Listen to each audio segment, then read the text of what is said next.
Ramdam na ramdam ko talaga dito ang yakap ng anak ko. Kitang-kita ko yung kalungkutan niya sa mukha niya, sa mata niya.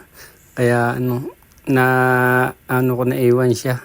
Ang higpit talaga ng yakap niya, ramdam na ramdam ko. Ganyan talaga ang hirap umalis kapag ganito bilang isang OFW. Ramdam na ramdam mo kung gaano kalungkot yung anak ko.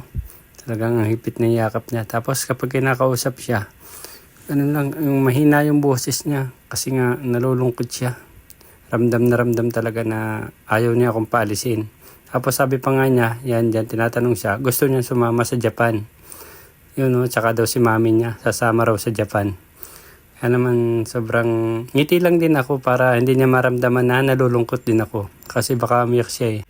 Kung isa ka ring OFW, maramdaman mo rin ang naramdaman ko. So sana magsumikap lang tayo para sa kanila. Sana balang araw hindi na tayo magkakalayo. Magkakasama-sama na tayo ulit. Konting tiis na lang anak. Para sa inyo rin at para sa iyo rin ang ginagawa ko. Para sa pamilya natin. So sana kayanin natin to. Kyle, sama ka? Sama ka kay daddy mo? Saka si mami mo. Nakakalungkot talaga pero kailangan umalis eh. Kaya anak, paalam mo na. Magsusumikap si daddy.